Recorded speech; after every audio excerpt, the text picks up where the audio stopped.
Hello, good people of YouTube. Welcome back. I've been away for a little bit. I've been here. I've been doing my thing, working and teaching and traveling around playing some music. But I've been away from YouTube for a while. I'm going to try and get back into it. I really enjoy doing it and making a little community. Just stopped. I think I burnt myself out.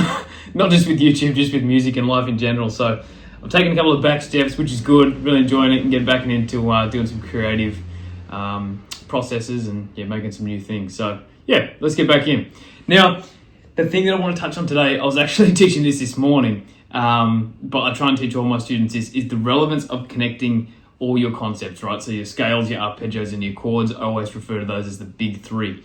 Being able to connect 1 and 2 and 2 and 3 and 3 and 1 and whatever combination you have is really vital, not just for songwriting, but improvising, playing on the fly, I guess that's improvising, but knowing your guitar too and knowing what works with what and what options you have in every position is really useful. Obviously that's like fretboard mastery, like people work their whole careers and playing lives to get to that point. So this should help with this. Now I'm going to go all the way through. We'll start with your scales because I know a lot of people will probably be familiar with scales and it's a big thing online, right? It's all scales and modes. So I'm going to start key of G, which if you don't know has a F sharp involved. So we're looking at G, A, B, C, D, E, F sharp, and G. There are 7 notes of that scale, or 8 notes including the octave. Now, if we go through all the modes, I'm not going to go into too much detail about every concept like the modes, the arpeggios, and the chords themselves. It's more just about the connection of them today. So I've got some other videos on the modes and chords and whatnot, so go back and have a look at those. If you need a hand, feel free to drop some stuff in the comments too and I'll answer them. So let's go through. First scale or mode is going to be G Ionian. Fancy word for major. I'm just going to play the first octave to get through it quickly. A Dorian, which just features the same notes. So we're starting on the A. B Phrygian. C Lydian. D Mixolydian. Now E natural minor or E Aeolian. F sharp Locrian. And we've got no more, so back to G major or G Ionian, back to home. Now, the big thing here is can we match up let's go the chords first, right? Can we match the chord with the relevant scale or mode? So if we're playing G major, obviously, G major chord. I don't mind how you do them. I'm just doing them as bar chords so I can show you across the neck. It looks like a nice linear fashion. It's a good way to look at it and teach it. So we'll work that method today. So G major, cool. A minor, B minor, C major, D major, E minor, F sharp diminished, and then back to G major. Nice and squishy up there. And then the point is, like I was saying before, can we go, okay, there's my G major scale, there's the chord, right? There's my A Dorian, there's the chord. You can start to hear already, it starts to put the flavor of the mode with the relevant chord. Even though the next one's still a minor, you can tell that Phrygian sound. And flat 2, it's really going to colour that chord differently than this one will.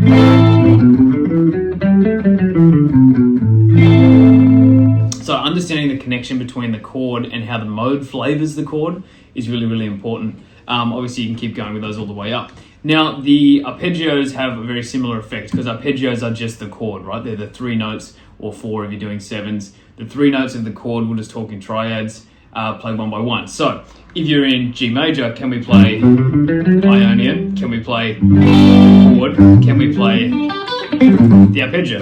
But when you do this, don't do that. Do it slow so you can hear all the actual notes and the definitions of them. So let's go through, right? So we've got G major arpeggio. There's the chord, A minor. Now the next one, this is going to sound more, what should I say, tonal, because I'm literally just playing the 3 notes that the chord outline anyway, so it's not giving it as much flavour as what the modes against the chord will do. These ones make much more like stereotypical sense to your ears.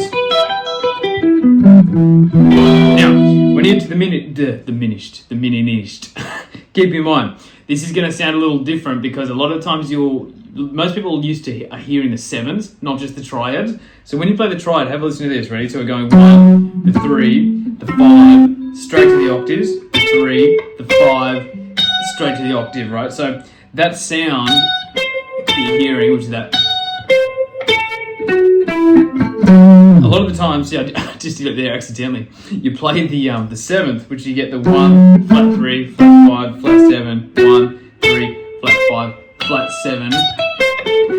That's the sound people are more used to hearing rather than. You hear that as a chord, sure, but not so much as the arpeggio. A lot of times they're 7, so that's there. But if you want to play the 7s, go for the 7s. So the next challenge for you at home and practicing this as a guitar player is, can we just go, okay, we're in the key of G, we're going to play, I don't know, chord 4, right? So that's going to be our C major. Can we play our 4 arpeggio, which is also C major? And then can we play our 4 mode, which in this case is going to be Lydian? Go over 2 octaves, of course, I'm just keeping it short for the video. So when you get to that point, you might start going, okay, I'm going to make a chord progression. Let's just do something really Western and basic. Let's do 1, 4, 5, right? And again, I'm just playing linear. Feel free to throw in different inversions of voicing. So G major, C major, D major, and we're back home. Can we go arpeggio, arpeggio, and they're friendly because they're all majors, right? So on. Can we mix it up? Can we go 1 chord, 1 arpeggio, and then can we go 1 mode, mix it in, and maybe 1 finish. So you're starting to see what I'm doing. I'm still getting harmonic references, but I'm not just using chords or modes or arpeggios or whatever. So you want to try and do this all across the neck. The next step to this too is I'm just using 3-note per strings because they're very easy to see where all the notes are spaced, and bar chords because I can work linear and it's nice and easy to see. But can we also look at doing these off different strings, not just the E string, working different scale shapes like, you know, K's, 3-note per string, reverse shapes, 2-note per string, 4-note per string, whatever.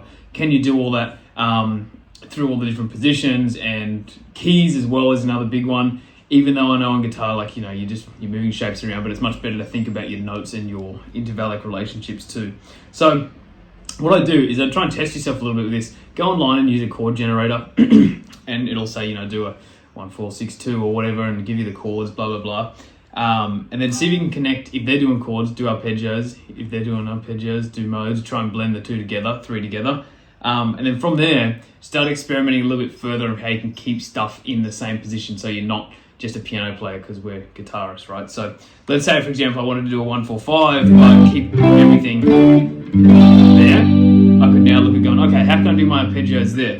There's the 1, there's the 4. Now the 5, I can go here, or I can look at going,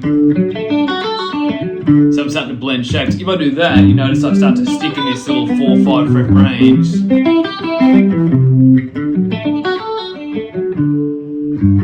Even go there for the last one. Okay, know what I mean? Or if we look at our modes there, we could think, okay, I'm going to start with 3-note per string. Go Lydian, let's use our cage boxy position. And then for this one, why don't we go reverse? So I'm going to do this really slow. This is mixed Lydian, right? But if we do it this way, and all I've done there is I've just worked backwards and gone, okay, what are my notes there? So I've gone D, E, F sharp, G, A, B, C, D, E. Now, that is technically just the part of the major scale starting from the 5th note, right? Like 1, 2, 3, 4, 5. If I just went, not going to play those, start there, I'm just playing the major scale, but because the tonal reference is on that 5th, that's what it's going to sound like. Mixolydian. Anyways, I'm getting off on a tangent here like always, but if you can start connecting up your scales, your modes, and your arpeggios, you'll notice a huge improvement in your playing. Go through and do them all separately first. Do your chords in the diatonic system, do your modes, do your arpeggios, then start looking at, okay, for chord 1, arpeggio, scale. Move on, do chord 2, 3, 4, 5, 6, 7. Once you get that foundation underneath you, your whole diatonic system is really unlocked. I'd also just suggest doing this from the minor key as well. In this reference, it's just like starting on E, which would be E minor, and then going E minor, F sharp diminished, then you're back to that major system anyways. But let me know how you go, if you have any questions, if you want a further explanation on anything else, and we'll go from there. But hopefully this helps a few of you just kind of, get some of that basic foundational diatonic system under your fingers. But all good. Good to be back. I'm going to pump a few more of these out, so yeah, looking forward to getting back into the YT community. Give us a like, subscribe, comment, just interaction, and we'll keep moving forward. Cheers.